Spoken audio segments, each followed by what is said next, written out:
Assalamualaikum semuanya. Apa kabar kalian? Semoga dalam keadaan sehat dan dilancarkan rezekinya oleh Allah. Amin ya robbal alamin. Dikisahkan di suatu malam pergantian tahun, suasana di kota begitu ramai. Para warga berkumpul di alun-alun untuk merayakan tahun baru. Ada yang membawa kembang api, meniup trompet, dan bahkan membawa berbagai makanan untuk pesta. Namun, Abu Nawas memilih untuk menghabiskan malam itu dengan tenang di rumahnya. Raja Harun al-Rasyid yang kebetulan sedang bosan, tiba-tiba memanggil Abu Nawas ke istana. Abu Nawas, malam ini malam tahun baru. Aku ingin kau menghiburku. Abu Nawas yang sebenarnya ingin tidur tidak punya pilihan lain selain memenuhi panggilan sang raja.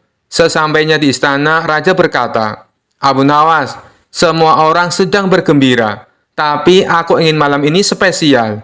Bisakah kau membuat malam pergantian tahun ini menjadi malam yang tak terlupakan untukku? Abu Nawas mengangguk sambil tersenyum. Tentu Baginda, tapi saya butuh sedikit bantuan. Raja penasaran, apa yang kau butuhkan?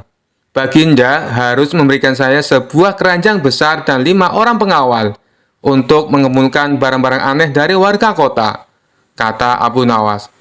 Raja setuju dan langsung memerintahkan pengawal untuk mengikuti Abu Nawas. Abu Nawas berjalan ke alun-alun dan mulai berbicara kepada warga. Wahai warga kota, Baginda Raja ingin merayakan malam tahun baru dengan cara yang unik. Siapa saja yang memiliki barang paling aneh akan mendapatkan hadiah besar dari istana.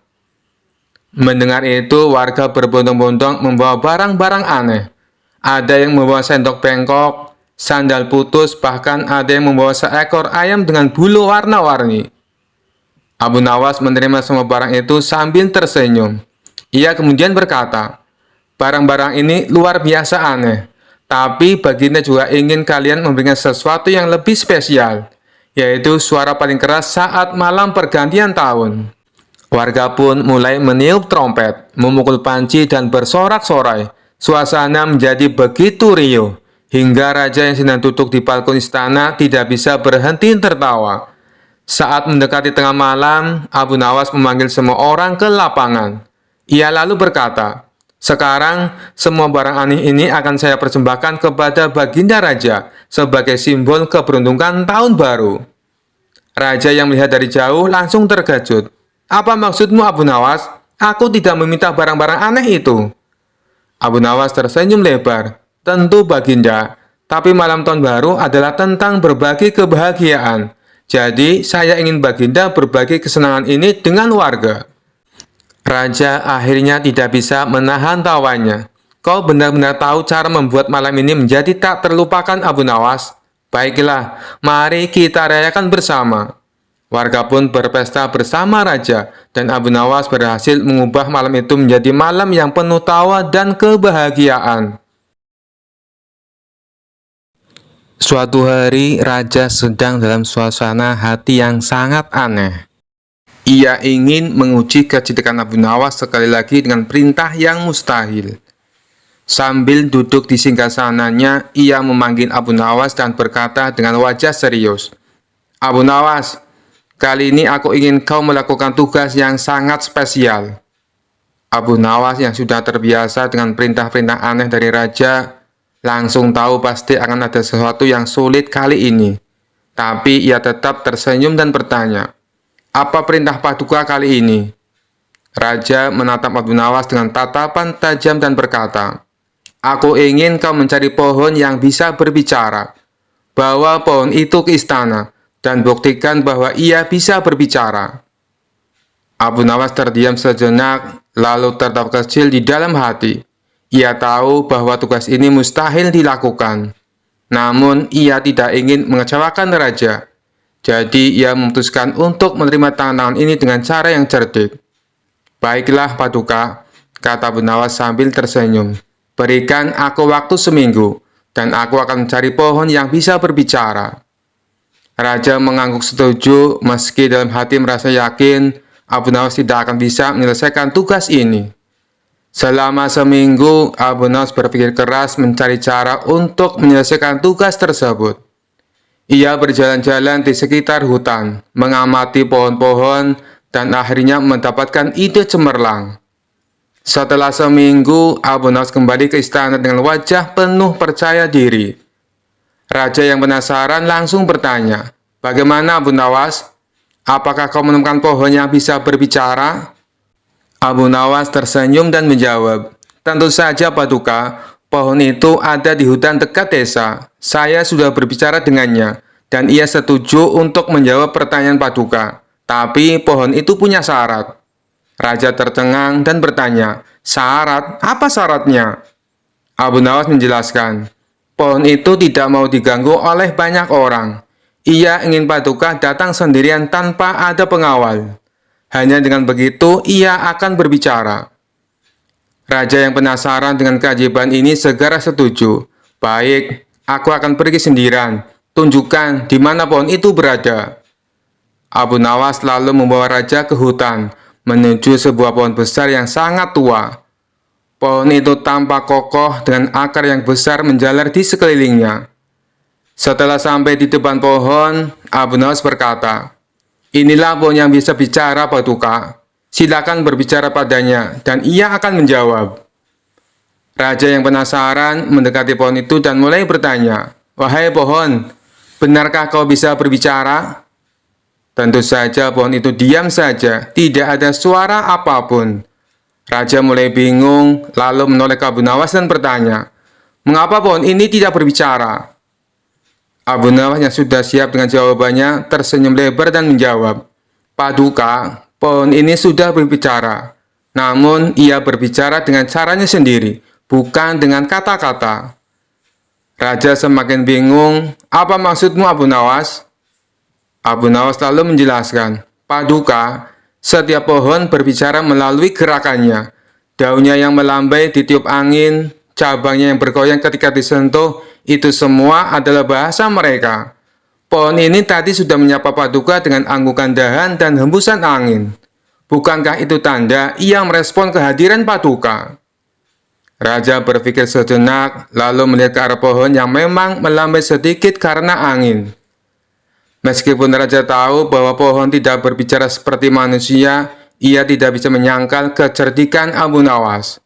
"Abu Nawas, kau memang luar biasa," kata Raja sambil tertawa. "Aku tidak menyangka kau bisa menemukan jawaban untuk tugas ini. Pohon ini memang tidak berbicara seperti manusia, tapi aku harus mengakui, kau benar, setiap makhluk punya cara sendiri untuk berbicara." Abu Nawas membungkuk hormat dan berkata, "Terima kasih Paduka. Pohon ini memang luar biasa, seperti halnya setiap ciptaan di alam. Mereka semua berbicara, hanya saja kita yang harus mendengarkan dengan cara yang berbeda." Raja puas dengan jawaban itu, dan sejak itu ia tidak pernah lagi meragukan kecerdikan Abu Nawas. Meskipun perintah-perintah ia berikan selalu di luar akal sehat.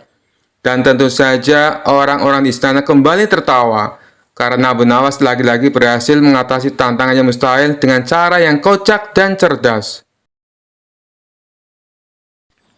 Dikisahkan suatu hari Abu Nawas sedang berjalan di tepi sungai sambil menikmati angin sepoi-sepoi.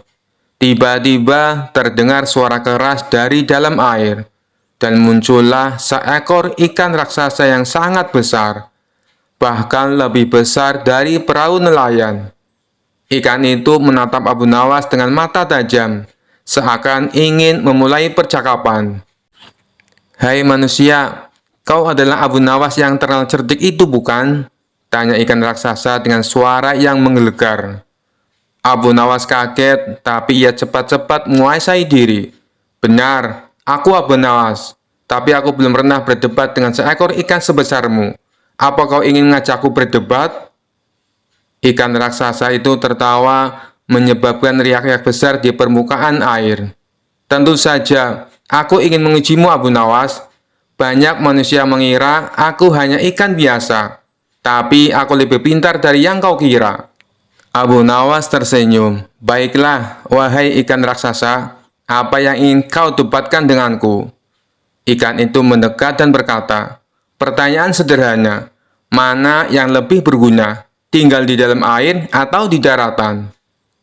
Abu Nawas tertawa kecil dan menjawab, tentu saja di daratan. Di darat, kami manusia bisa berjalan, bekerja, memasak, dan membangun rumah. Di air, kau hanya berenang bolak-balik.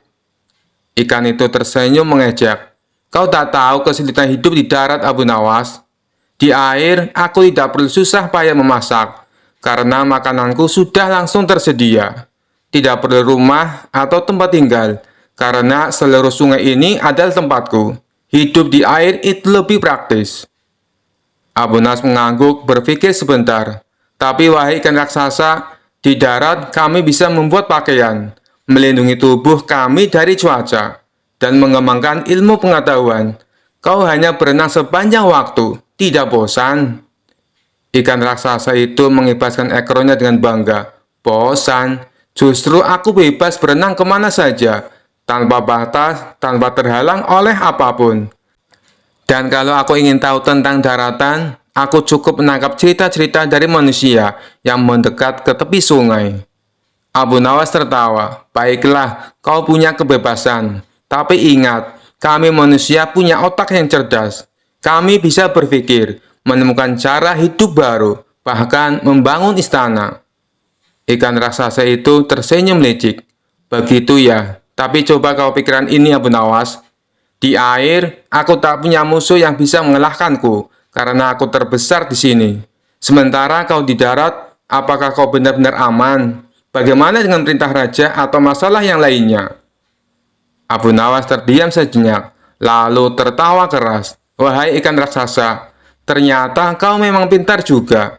Kau benar, mungkin kehidupan di air punya kelebihan sendiri. Tapi jangan lupa, aku juga pintar beradaptasi dan menaklukkan masalah di darat. Ikan raksasa mengangguk puas. Abu Nawas, aku mengakuimu sebagai lawan yang seimbang. Meski manusia punya otak dan tinggal di darat, aku tetap bangga dengan kehidupanku di air. Mari kita setuju untuk hidup sesuai alam kita masing-masing. Abu Nawas tersenyum dan menjawab, setuju. Kau adalah ikan yang bijaksana. Semoga kita bertemu lagi di lain waktu. Dengan itu ikan raksasa menyelam kembali ke dalam air, meninggalkan riak yang besar. Sementara Abu Nawas melanjutkan perjalanannya sambil tertawa, merenungi percakapannya yang tak biasa dengan ikan raksasa yang penuh akal. Sekian dulu perjumpaan kita kali ini. Sampai bertemu lagi di kisah-kisah selanjutnya. Terima kasih yang sudah subscribe dan setia menonton channel ini. Wassalamualaikum warahmatullahi wabarakatuh.